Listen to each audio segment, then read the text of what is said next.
कार्यक्रम के प्रायोजक हैं कृषि एवं किसान कल्याण मंत्रालय, भारत सरकार। हर जोखिम से निकल कर फसल आए, सुरक्षित हो जाए। फसल बीमा से हर किसान अब आत्मनिर्भर हो जाए। संकट के समय प्रधानमंत्री फसल बीमा योजना किसानों के लिए वरदान है। अब सूखा पड़े या बाढ़ आ जाए कोई डर नहीं, अब ओले पड़े या कीट पतंगे फसल खा जाए कोई फिक्र नहीं, क्योंकि हमने लिया है प्रधानमंत्री फसल बीमा। बुआई से फसल कटाई तक हर जोखिम का दावा, न्यूनतम प्रीमियम पर अधिकतम भुगतान का वादा। योजना से हर साल जुड़ रहे हैं 5 करोड़ से ज्यादा किसान। अब आपकी है बारी। नजदीकी कृषि कार्यालय, सहकारी समिति, बैंक शाखा, अधिकृत बीमा कंपनी या जन सेवा केंद्र में स्वेच्छा से करा सकते हैं पंजीकरण। फसल बीमा पोर्टल या फसल बीमा ऐप द्वारा भी कराया जा सकता है पंजीकरण। प्रधानमंत्री फसल बीमा योजना, आपकी फसलों का संपूर्ण सुरक्षा कवच। कृषि एवं किसान कल्याण मंत्रालय, भारत सरकार। कृष्ण भाई राम राम। पुरुषोत्तम भाई आपना भी राम राम, और कार्यक्रम किसान वाणी सुनने वाले सब बन भाइयों ने हमारी राम राम। तो कृष्ण भाई जी पुरुषोत्तम भाई, तो आज किसान वाणी कार्यक्रम में कुछ न कुछ तो लेके आए होंगे जरूर। बिल्कुल पुरुषोत्तम भाई, देखिए जैसा जैसा कह रहा मौसम है ना, उसके अनुसार तो चर्चा करेंगे। अच्छा, मौसम तो कृष्ण भाई थोड़ा थोड़ा मीठा मीठा सा होता जा रहा। हाँ, और मीठे मीठे में पता अपना जी, कई बार देखा ना रेडिया के ऊपर वहाँ छल्ली बिकती हुई। हाँ, एक तो वह मतलब के मक्की जी, और दूसरी एक वह गुआर फसल। तो इनके बारे में भी कुछ बात करना चाह रहे हैं आप आज? बिल्कुल बिल्कुल, इन्हीं दो विषय पर आज आप चर्चा करेंगे। अच्छा, हाँ। तो पहले तो गुआर की चर्चा कर लें फिर। बिल्कुल करो। गुआर जो फसल है वो बहुत ही अच्छी फसल है जी। खरीफ मौसम की फसल है और दलहनी परिवार में इसमें हम जोड़ सका। बिल्कुल, यानी कि दलहनी फसल है यह, और काफ़ी लंबे समय से हम इसकी खेती करते आ रहे हैं। और जो अपने थोड़े शुष्क इलाके है ना, हाँ खुशखुशे, हाँ रेतीले हैं, थोड़े यूं भी कह सका हम भी कम उपज वाले हैं, कम उपजाऊ हैं, थोड़ी पानी की कमी, हाँ पानी की कमी है, सूखे हैं बिल्कुल, और या फिर यूं कह सका कि पूरे बरसात पे निर्भर हैं, ऐसे उसमें हम गंवार की जो खेती है वो कर सका है। अच्छा, बहुत अच्छी फसल है या यूं भी इसको कह सका है कि बहुउद्देशीय फसल है, यानी कि इस फसल तक कई तरह के फायदे हो सका। हाँ। जैसे इसना मुख्य रूप से दाने के रूप में, बिल्कुल, सब्जी के रूप में, हरे चारे के रूप में, हरी खाद के रूप में, अच्छा, इसकी खेती या इसने उगा सका है। और इस वक्त एक बात और इसके साथ जुड़ गई है। कौन सी? आधुनिक युग की बात कर रहा हूं। अच्छा, तो हाँ, क्योंकि कुछ न कुछ आगे नई खोज, नई बातें खेती में भी और दूसरी जगह भी निकल दी रहा। बिल्कुल। तो आधुनिक समय में कृष्ण भाई जो है गुआर गोंद है ना, हाँ, और उससे जुड़े हुए तत्व हैं, हाँ, और जितने भी उद्योग हैं उसमें ये प्रयोग होने लग रहा। अच्छा, यानी इससे क्या हुआ, इसका और महत्व बढ़ गया। बिल्कुल, यानी इसकी जो खेती है भी हम और बड़े पैमाने पे कर सका है। बिल्कुल, तो गोंद भी इसमें से निकलने लग गया है। और ये तो हमने बात कर ही लिया कि भी कौन से क्षेत्र में हुआ हो। बिल्कुल। तो इसने कई प्रकार से, जैसे हम कह रहे थे कि भी दाने के रूप में, हरी सब्जी के रूप में, हरे चारे के रूप में कर सका है। हाँ। तो हरे चारे के रूप में भी गुआर की खेती हुआ है। अच्छा, क्योंकि पशुओं को गुआर जो है हम हरे चारे के रूप में खिलावा है। बिल्कुल, बहुत बढ़िया है, पौष्टिक है। हाँ। और जो चारे के जो पोषक तत्व हैं इसमें प्रचुर मात्रा में पाए जाए, यानी कि भरे पड़े। अच्छा, और जो प्रोटीन है इसमें लगभग 16% हुआ, जो कच्चा गुआर हम खिलावा पशुओं ने। अच्छा, हरा। और जो पाचन तंत्र है पशुओं का उसने भी बढ़िया बना कर रखा है। अच्छा, यानी कि आजमे का काम भी करा पुरुषोत्तम भाई। बिल्कुल बिल्कुल। हाँ। उस वक्त हमने हरे चारे के रूप में इसका प्रयोग करना है कृष्ण भाई जी, जब थोड़े फूल आने शुरू हो जाए। अच्छा, तब हम इसको गुआर को हरे चारे के रूप में प्रयोग कर सका।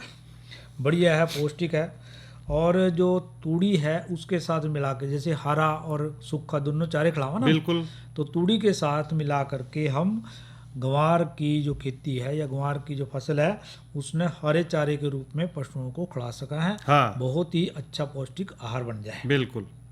इसी तरह से अगली बात करें तो सूखे चारे के रूप में भी हम इन्हें प्रयोग कर सका। अच्छा, सूखे चारे के रूप में किस तरह, जब इसके बीज हैं, दाने हैं, जब बोई माने फसल है तो इसकी जो सूखी पत्तियां हैं, टहनियां हैं या फलियां हैं, सूख जाए जब, बिल्कुल, तो उनके जो छिलके हैं हाँ। उसकी हम मशीन द्वारा गाई कर लें, अच्छा, यानी कूट कि ले ना। कूट लें एक तरह से हाँ। उसमें, और छोटे छोटे टुकड़े हो जाएंगे उसके, हाँ, सानी। कटाई हो आसानी से बन जाएगी। हाँ बिल्कुल, ठीक हाँ, कह रहे बिल्कुल आप हाँ। सही।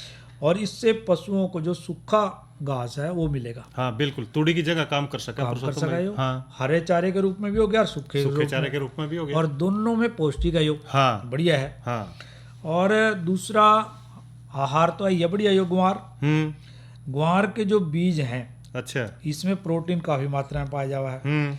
यूं कहा हमारे कृषि वैज्ञानिक कि 30% के आसपास प्रोटीन इसमें मिला है। अच्छा। और जो हमारे दुधारू पशु हैं विशेष तौर पे, उसने बाकड़ी बनाकर अच्छा। दुधारू पशुओं को खिलावा और बहुत ही बढ़िया रहेगी सेहत उनकी, दूध भी खूब देवेंगे। अच्छा। पौष्टिक आहार है ना। और साथ में जो गोंद है, गोंद वाले जो उद्योग हैं उनमें भी इसका प्रयोग हम करते रहे। बिल्कुल। और एक जब हम इसका गोंद निकाला कृष्ण भाई, गोंद निकालने के बाद इसमें एक जैविक पदार्थ हुआ है। अच्छा। वो जैविक पदार्थ जो है उसमें कच्चा प्रोटीन हुआ है। अच्छा। जो पशुओं वास्ता है बहुत ही बढ़िया है। अच्छा। बहुत ही अच्छा आहार है। इसलिए ग्वार की जो खेती है हम इस तरह से अलग अलग अलग तरीके से कर सकें। बिल्कुल। इसी तरह से सब्जी की बात करें, हाँ, तो हरी सब्जी के रूप में भी हम ग्वार का प्रयोग कर सकें। बिल्कुल। हरी सब्जी क्योंकि पुराने समय से हम ग्वार उगा रहे, हाँ, तो इसकी जब फलियां हैं, हरी फलियां हाँ, को सब्जी के रूप में हम उसका प्रयोग करें। बिल्कुल। और उसमें दूसरी कोई आलू मिला लें, आलू की भुजी बनेगी। भुजिया बढ़ा ले अच्छी तरह से, तो भुजिया बन जाएगी बढ़िया। और इसने हरी सब्जी के रूप में शुरू में हरी सब्जी के रूप में प्रयोग करा है, हाँ। यानी जुलाई अगस्त सितंबर तक। अच्छा। और फिर आगे अपना पका ले। हाँ। और इसकी जो हरी फलियां है ना कृष्ण भाई, उसमें घने पोषक तत्व हैं। अच्छा। जिस तरह कैल्शियम हो गया, फास्फोरस हो गया, अच्छा। लो तत्व हो गया, विटामिन ए इसमें खूब हुआ है, विटामिन सी हुआ है। अच्छा। तो ये सारे के सारे तत्व इसमें पाए जाए। अच्छा। तो ये पशुओं की सेहत वास्ते भी बड़े हैं और मनुष्य की सेहत मनुष्य की सेहत वास्ते भी अच्छे हैं। तो पशुओं की सेहत वास्ते तो चारे के रूप में, हाँ। और मनुष्य की सेहत वास्ते हरी सब्जी के रूप में। बिल्कुल। तो लंबे समय तक हम इसकी सब्जी प्रयोग कर सकें। हाँ। और जो कच्ची फलियां है ना, उन हम सुखा का भी अच्छा प्रयोग कर सका, हाँ, उसकी भी सब्जी बन जाए। बिल्कुल। तो इस करके फिर इसको एक इसका फायदा है जिससे जमीन में हम उगा रहे ना, इसमें जो दलहनी फसल है ना ग्वार, हाँ, तो इसकी जो जड़ें हैं, हाँ, वो खेत में अपनी जमीन में नाइट्रोजन की मात्रा न बढ़ावा, अच्छा, उन्हें स्थिर कर दें अच्छी तरह से। यानी कि हरी खाद का काम भी करा। हरी खाद का काम करें, बिल्कुल। और उससे खेत की उर्वरा शक्ति है जो वो बढ़ जाए। और हरी खाद के रूप में भी इसका प्रयोग हम खेत में कर सकें। बिल्कुल। और इसका एक फायदा और है जमीन में ही, जिस जमीन में हम ग्वार की फसल उगाएंगे, चाहे वो किसी रूप में उगाएं, बिल्कुल, हरे चारे के रूप में उगाएं, सूखे चारा के हो, ग्वार के रूप में हो, हरी सब्जी के रूप में हो, तो उससे जो खेत है उसमें नमी बनी रहेगी। अच्छा, नमी न भी बचा कर रखा है, यानी कि उसका नमी का एक प्रकार से संरक्षण करायो। अच्छा, बचावा उसने, बढ़ावा उसने। हाँ। हरी खाद जहाँ पर हरी खाद के रूप में हमने जब प्रयोग करा इसको, तो उर्वरा शक्ति के साथ साथ क्या होया, नमी भी बढ़ गई। बिल्कुल। और जो रेतली जमीन है उसमें कार्बनिक जो पदार्थ हैं वो भी बढ़ जाएंगे। हाँ, बिल्कुल। उनका भी एक तरह से रख रखाव हो जाएगा, संरक्षण हो जाएगा। तो एक नमी बढ़ गई, एक जो दलहनी फसल है उसमें नाइट्रोजन बढ़ गई, बिल्कुल। और जो रेतली जमीन है उसमें कार्बनिक पदार्थ बढ़ गए। हाँ। तो इससे एक खेती करने से इसका भी फायदा है। तो एक बात हम इसकी कर सका कटाई की, भाई जब ग्वार हो जाए, कोई भी फसल पक जाए, तो उसकी कटाई हम साथ साथ कंबाइन से कर सकें बड़े आराम से। और इसके बाद एक और साथ में यदि हम पशुओं के साथ साथ घर की तरफ पहुंचाएं, तो कई घरेलू दवाइयाँ हैं उसमें भी ग्वार का प्रयोग करें। अच्छा, कौन सी है वहाँ? जैसे रंतोदी में ग्वार की पत्तियां प्रयोग अच्छा। करें। रतौंदी रोग हो जाए जब? हाँ, या फिर पशुओं को त्वचा रोग हो जाए, अच्छा, कहीं को हो जाए ना ग्वार से। हाँ, और तो ग्वार के जो पौधे हैं उनको उसकी राख को उन्हें जला लें उसको, हाँ, राख और बना लें। राख बना लें, हाँ, और तेल में मिला लें उसमें। अच्छा, यानी कि एक तरह से वो बन जाएगा, मल्लम मल्लम सा बन जाएगा। हाँ, तो उसमें मिला करके हम उसे त्वचा रोग जो पशुओं का हुआ उसमें लगा सकें। अच्छा, और ग्वार की जो बाकड़ी, जैसे आप कह रहे थे बाकड़ी बना दी आपने, हाँ, बाकड़ी कब्ज वास्ता है, सिर की सूजन वास्ता है, अच्छा, प्लेग वास्ता है, यकृत बढ़ रहा हो, कोई हड्डी टूट जाए अच्छा, और कोई सूजन आ जाए, कहीं चोट लग जाए, इसमें भी यो बड़ा काम करा है। अच्छा, तो ये ग्वार जो है, यूं सोचो आप कि दोनों तरह से हमारे वास्ते फायदेमंद है, फायदेमंद है, हमारे वास्ते भी और पशुओं वास्ते भी। बिल्कुल। और देखो कितनी औषधीय बातें बीच में आई है। हाँ, और फिर साथ में हम गोंद की बात तो कर ही रहे थे बिल्कुल, कि जो गोंद हुआ, इसमें गोंद में आजकल जो औद्योगिक इकाइयां हैं, यानी कि उद्योग धंधे चल रहे हैं, उसमें भी हम गोंद के रूप में इसका प्रयोग करें। इसमें जो कई विस्फोटक पदार्थ हैं, गैस है, खनिज तेल है, जूट है, कागज है, कोयला है, तंबाकू है, तो ये सारे के सारे उद्योग हैं जो इसमें, कोई साबुन है, सौंदर्य प्रसाधन है, खेती है, इन सब में इसका प्रयोग हम कर सकें। बिल्कुल। तो ये जो ग्वार की खेती है वो हमारे लिए बहुत ही उपयोगी है। एक तो खर्चा कृष्ण भाई इसमें कम आवा, बिल्कुल, और एक इसमें घना टाइम भी नहीं लगता, और फायदे इसके ज़्यादा है। फायदे पशुओं ने भी हैं, हमने भी है, और हमारी ज़मीन ने भी है। तो सारे फायदे हम लेवें, और जो ग्वार की खेती किसान भाई जो खूब करें, और खूब जो है इससे लाभ हम लेवें। और इसके बाद कृष्ण भाई कुछ आप भी कहना चाह रहे हैं मेरे ख्याल? हाँ बिल्कुल पुरुषोत्तम भाई जी। तो पुरुषोत्तम भाई आज के मौसम की चर्चा कर लें। करो जी। तो आज का अधिकतम तापमान रहा 32 डिग्री सेल्सियस और न्यूनतम तापमान रहा 25 डिग्री सेल्सियस। और कल जो है ना अधिकतम तापमान रहने की संभावना है 31 डिग्री सेल्सियस और न्यूनतम तापमान रहेगा 25 डिग्री सेल्सियस। और बादल वगैरह इस तरीके से छाए रहेंगे। और साथ साथ जब आपने मौसम की बात कर दी तो कल के जो किसान वाणी कार्यक्रम है उसकी भी चर्चा कर दो। पुरुषोत्तम भाई कल हम जो चर्चा करेंगे पहली वो करेंगे औषधीय फसल ग्वार पाठा की काश्त पर। और आज की नसीहत के अंतर्गत हम बात करेंगे खरीफ फसलों में जिंक व अन्य पोषक तत्वों की कमी व लक्षण के बारे में। कोरोना वायरस के खतरे से बचते हुए फसल की कटाई, बिक्री, खरीद, नई फसल की जुताई और बुआई सुरक्षित हो सकती है अगर हम लगातार हाथों को साबुन और साफ पानी से नियमित अंतराल पर धोते रहें। नाक, मुंह को मास्क, गमछे या कपड़े से ढक कर रखें। आंख, कान, नाक, मुंह न छुएं। आपस में 2 गज की दूरी बनाए रखें। मास्क और 2 गज की दूरी के मंत्र को अभी हमें छोड़ना नहीं है। फसलों की बुवाई एवं कटाई करते समय आपस में कम से कम 2 गज की दूरी बनाए रखें। फसल की कटाई करने के बाद छोटे छोटे ढेरों में इकट्ठा करें। कृषि के औजारों की समय समय पर सफाई करें। एक दूसरे के साथ औजारों की अदला बदली न करें।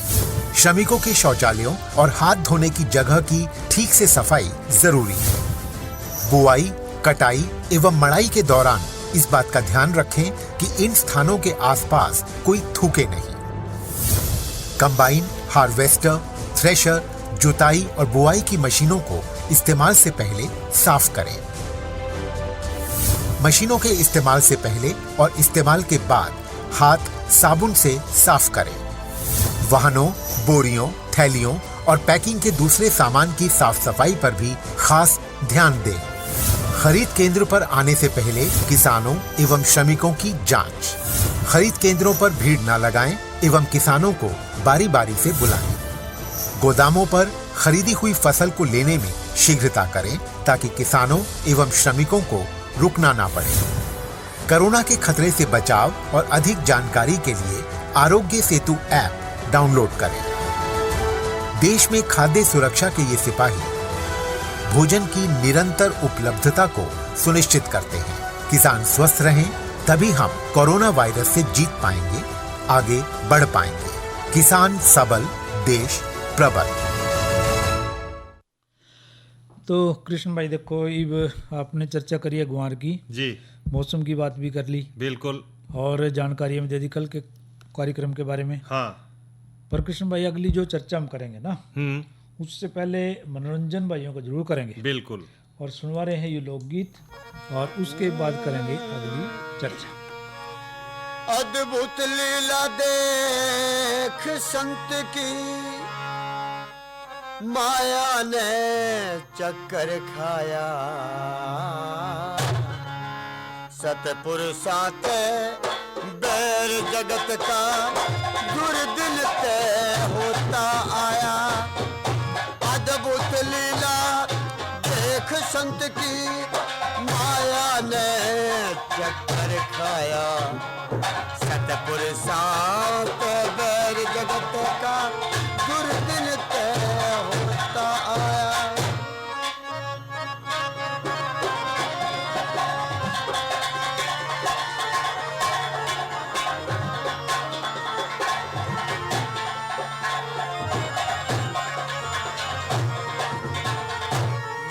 भगत के लात मार दी, मोसी बकरी कसाई ने, प्रहलाद भगत को कष्ट दिखाया, हिरणा खुशी बलिदाई ने, रामचंद्र दिए कहाड़ बना में, के कई की चतुराई ने, उसी से भी शंकर ते बैर लगाया, भस्मासुर अन्यायी ने, खुद विष्णु के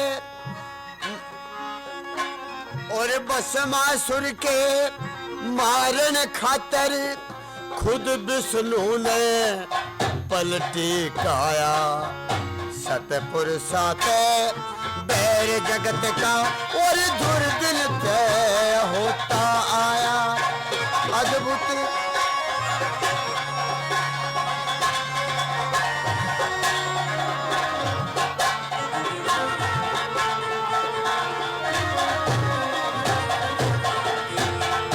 विश्वामित्र ने मारे सुत, वशिष्ठ ऋषि घर बारी के, जन्म लेने ते पहला दुश्मन बन गए कृष्ण मुरारी के, और नागा तक के हार बना दिए, मीरा राजकुमारी के, सगड़ के बेटे शत्रु बन गए वे कपिल मुनि ब्रह्मचारी के, और कपिल मुनि की आंख खुली जब सबका ढेर बनाया,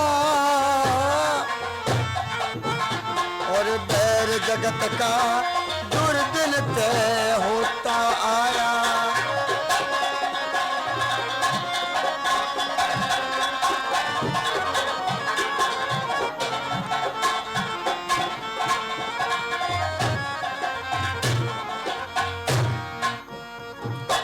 और गोपी चंद ने पीर जलंधर कुएं के मां गिरा दिए, गुरु गोविंद सिंह के दोनों बच्चे दीवार बीच में चिढ़ा दिए, ईसा मसीह मंसूर महात्मा सूली ऊपर चढ़ा दिए, समसतरेज की खाल खींच हाथा में चोभे जड़ा दिए, और ऋषि दयानंद सरस्वती को जगन्नाथ ने जहर पिलाया, सतपुरुषात बैर जगत का दुर्दिन तय होता आया।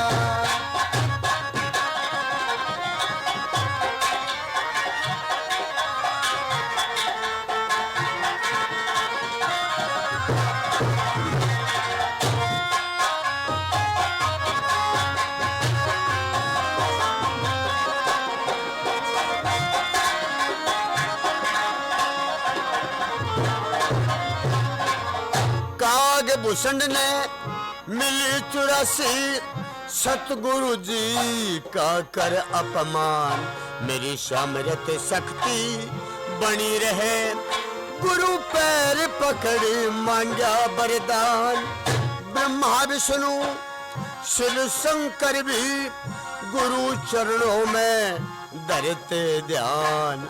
कहे कदम सिंह चेत प्राणी, बिना भजन ना हो कल्याण। उसने क्यों कर भूलेगा जिन्हें सतमार्ग का भेद बताया। सतपुरुषार्थ बैर जगत का अरे दुर्दिन तय होता आया। और अद्भुत लीला देख संत की माया ने चक्कर खाया। सतपुरुषार्थ बैर जगत का दुर्दिन तय होता आया। तो कृष्ण भाई देखो ये सुना भाइयों ने लोकगीत राम कुमार वर्मा का गाया हुआ अच्छा कि जो अद्भुत लीला किसकी है, भगवान की। भगवान की। तो भगवान ने ही सारा ये सृष्टि बना रखी है। बिल्कुल। और सृष्टि में आप कह रहे थे भी खेती भी कराम। बिल्कुल करते हैं। और खेती में आप कह रहे थे मक्की की मिठास भी बड़ी ज़बरदस्त है। बिल्कुल। तो उसमें कोई बीमारी कीड़ा लग गया है तो किस तरह से उसका बचाव करेंगे, ये चर्चे की बात आप कर रहे थे। देखिए जो चर्चा करेंगे आप वो करेंगे कि जो मक्का फसल है उसमें जो बीमारी लग जा थोड़ी उसकी देखभाल भी करनी बहुत जरूरी है। बीमारी लगी तो कृष्ण भाई खत्म हो जाएगी फसल। लेकिन जो मक्का है ना एक तो यो खाने वाली फसल है जी। जिस तरह देखिए आप सर्दी का मौसम आवा है हाँ। और आप क्या करेंगे भी मक्की की रोटी बनाओ और गेला कहेंगे सरसों का साग बनाओ। बिल्कुल। तो देखो मक्की तो खाने में आई ना, खाने में आई। और फिर कुकड़ी बून का खावा। हाँ वो तो आजकल सीजन चल रहा है। चल गया। हाँ तो ये जो मक्की है आप तो खावा ही खावा जी। गेला जो है ना इसने दूसरे जीव भी खावा। जिस तरह मान लीजिए मुर्गी फार्म वाले हैं मुर्गियां भी खावेंगे, सूर फार्म वाले हैं भी सूर भी खावेंगे इसना। बिल्कुल खावा। तो ये खाने मत नहीं अभी सारी खावा इसना। और कृष्ण भाई फसल जब खड़ी हो ना हाँ। उसमें पक्षी भी खूब खावा। आप फिर उसने टाए करा गोपिया गिल्ला जी के ताकि हमारी फसल बची रह सके। हाँ तो और हाँ जी तो इसमें जो है ना देखें कि जो मुख्य बीमारी कई बार आ जाए ना इसमें हाँ तो वो बीमारी है बीज गलन की और पौध अंगमारी की। जी। पहले तो खेत की अच्छी तैयारी जब करके होगी हाँ और बीज बढ़िया होगा हाँ और बीज का उपचार भी करके होगा हाँ तो बहुत सी बीमारियां कृष्ण भाई उसी टाइम खत्म हो जाएंगी, कम भी हो जाएंगी। हाँ। और फिर यदि लग भी जाओ जो आप कह रहे हाँ तो उनका ना कोई उपाय भी बताओ। जिस तरह के जो ये रोग है बीज गलन वाला या पौध अंगमारी जी यो आप पीथियम या फ्यूजेरियम इस प्रजाति का जो कारण वायु जी। और इससे जो है ना रोग ते जो बीज है या फिर उग्यो है जो पौधा है ना उग जा फिर वो गल जाए इसमें। अच्छा गलना शुरू हो जाए। हाँ जी। और जिसके कारण भाई कई ग्राम जमाव तो कम होएगा फिर गलेगा तो फिर वो खत्म ही हो जाएगा बीज। बिल्कुल। और पौधे की संख्या फिर कम हो जाएगी इसलिए इसका नाम बीज गलन या पौधा अंगमारी। और अगला है मेडिस पत्ता अंगमारी। अच्छा हाँ यू रोग भी जो है ना बाइपोलरिस जो है ना मेडिस है इस नाम के जो फफूंद है ना उससे ज्यादा हुआ यू यानी कि फफूंदी का रोग है यू। हाँ तो इससे पत्ता अंगमारी है यानी कि पत्ते खराब हो इससे। पत्ते खराब हो जाए किस तरह वाला इस रोग तो जो पत्ते पर तो स्लेटी और जब भूरे रंग के धब्बे बढ़ने हो जाएंगे जी और किनारे पर वह गहरे रंग के हो जाएंगे। तो यू रोग बुआई के 30 दिन के बाद के ज्यादा आने की संभावना बढ़ी रहा है। यानी जब आपने फसल बोई यानी कि 30 दिन की एक महीने की होगी। हाँ महीने की फसल होगी फिर तब तो ज्यादा होगा। हाँ जद यू बहुत ज्यादा मात्रा में आने की संभावना बढ़ा इसमें जी। और यू रोग जो है ना फसल का अगर हम देखें भाई लग भी गया शुरू में अगर इसको टाइम पर ना रोका तो भाई कई ग्राम भाई फसल कटा दी फिर तो खत्म ही हो जाएगी और होगी भी तो थोड़ी बहुत ही होगी। बिल्कुल। और इसी तरह जो है ना एक और रोग है इसमें करवुलेरिया पत्ती धब्बा रोग। अच्छा। इस रोग में जो पौधे की जो पत्तियां हैं उन पर छोटे छोटे गोल सफेद भूरे छल्ले नुमा जो है ना धब्बे बढ़ने शुरू हो जाएंगे। ये इससे पता लग जाएगा वरना भी इस तरह के छल्ले बढ़ने लग गए तो यह जो है ना करवुलेरिया पत्ती धब्बा रोग आ गया। हाँ। पत्ती वाला धब्बा रोग लग गया बिल्कुल मक्की की फसल। हाँ जी। और एक रोग हो रहा है डाउनी मिल्ड्यू। इसमें जो है ना आराम में पौधे पर जो है ना पीले रंग की धारियां बन जाएंगी। पौधे के ऊपर पीली धारियां दिखनी शुरू हो जाएंगी जी। और बाद में फिर वह भूरी नजर आवेंगी बदल जाएगा उनका। हाँ ये सारी पत्तियां पूरी तरह पीली पड़ जाएंगी। और यू जो रोग है भाई सुबह सुबह देखने पर इन पर जो है ना सफेद फूंद नजर आनी शुरू हो जाएगी। तो कृष्ण भाई आपने तो घने रोग बता दिए। हाँ पर ये कोई सा इनमें से रोग लग जाए तो उसका बचाव तो करना पड़ेगा। बिल्कुल करना नहीं पड़ेगा। तो आप कह रहे रोग लग गया तो फसल खत्म होगी। तो इन सारे रोगों में किस तरह से हमने बचाव करना है, कौन कौन सी सावधानियां रखनी है ताकि ये जो रोग हैं हम उनसे बचा सकें अपनी मक्की की फसल को और बढ़िया मक्की का उत्पादन ले सकें। देखिए पुरुषोत्तम भाई, अगर जो है ना रोकथाम की बात करें, एक तो कुछ ऐसे रोग है जो सामूहिक तौर पर रुक सका। अच्छा, जिस तरह के मक्के की जो रोग रोधी किस्में है वो लगानी चाहिए। एक तो हम बात जैसे शुरू में कर रहे थे, हाँ भी खेत तैयार करा हाँ, तो किस्म बढ़िया ले लें, बढ़िया लो, किस्म रोग वाली ना लें, पता चल जाए कि भी पिछले साल कौन कौन सी किस्मों में रोग आए थे ज्यादा। रोग आए थे। और एक बीज का उपचार की बात है। हाँ, तो जब वो ऐसी फसलें लेंगे, ऐसी किस्में लेंगे तो रोग कम आएंगे। बिल्कुल। और दूसरी बात यह है कि जो अगर ये रोग आ भी जावा, कई बार आप कहें कि भाई बीज उपचार करना बहुत जरूरी है जी, और उसमें लेनी है अपना 4 ग्राम थायरम प्रति किलोग्राम बीज के हिसाब से लेनी है और उससे जो है ना फिर वो मक्के का बीज उपचारित करना है। बीज उपचार करना, हाँ, कैप्टन से या थायरम से जी। जब फसल 5-7 सप्ताह की हो जाए तो 150 ग्राम जो है ना कैप्टन लेनी है या फिर 33 ग्राम स्टेबल ब्लीचिंग पाउडर को 100 लीटर पानी में मिलाकर उसका घोल बना लें और पौधे की जो जड़ें हैं ना उनके पास तक मिट्टी गिल्ली कर दें।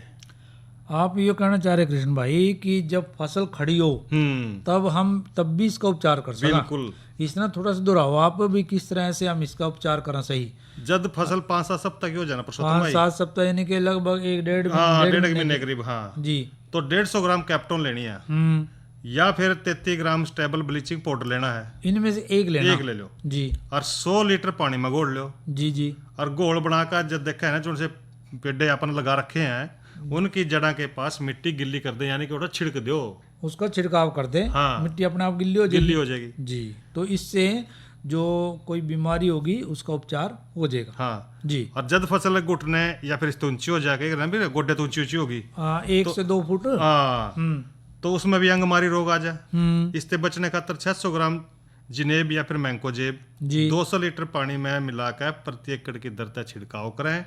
जरूरत पड़े तो भाई यही क्रिया फिर अपना 10-15 दिन के बाद भी दोहरानी पड़ेगी पुरुषोत्तम भाई। तो एक बार के छिड़काव से काम ना चला, यदि बीमारी रह जा कहीं, हाँ, तो फिर दोबारा छिड़काव कर दें। बिल्कुल, 10 से 15 दिन के बाद तो ये बीमारी का उपचार हो जाएगा। हाँ जी। और जब फसल के ग्राम भाई वही 1.5 महीने की हो जाए तो जितने भी जो ग्रसित तने हैं वो पौधे हैं उन्हें उखाड़ दो, उखाड़ करके उन्हें नष्ट कर दो। ये तो कृष्ण भाई आप बात कर रहे हैं कि जब रोग शुरू हुआ, हाँ, भी कुछ पौधे में रोग हो, बिल्कुल, और उनको उखाड़ के नष्ट कर दें। हाँ, तो रोग ताकि दूसरे पौधे में भी ना जाओ। हाँ, तो इससे हमारी जो मक्की की फसल है वो बढ़िया हो जाएगी। इधर इधर इधर हम बोल रहे हैं तेरे बीजू का पुतला बोल रहा है। हाँ, पक्षियों से तो हम खेत को बचा लेते हैं पर इन घातक रसायनों से कैसे बचाएं? मतलब? देख बेटा, तू जो ये अंधाधुंध रसायन मिलाता है ना, मिट्टी की सेहत बिगड़ने लगी है और जब माटी ही कमजोर पड़ जाएगी तो उपज कैसे सेहतमंद होगी? अरे पहले ऐसा नहीं था, पूछना अपने बड़े बुजुर्गों से, कैसे फसल लहलहाती थी, शुद्धता झलकती थी। हाँ, माटी भी तंदुरुस्त और लोग भी। पहली वाली बात कहाँ, पर अब तो सब यही डाले हैं। सब नहीं, आज भी लाखों जागरूक किसान परंपरागत विधि से फसल उगा रहे हैं, खर्चा कम और उपज की कीमत भी बेहतर पा रहे हैं। सच है? रे बेटे एक्सपीरियंस से बता रहे हैं, धूप में बाल सफेद नहीं किए हैं। हाँ। ठीक है भाई, मैं भी आज से जैविक खेती शुरू करूंगा। माटी से प्रेम की परंपरा है, परंपरागत खेती। कार्यक्रम के प्रायोजक थे कृषि एवं किसान कल्याण मंत्रालय, भारत सरकार। और कृष्ण भाई देखो कार्यक्रम का समाप्त हो गया समय यही जी। भाइयों से लेवा इजाजत। अच्छा भाइयों, राम राम।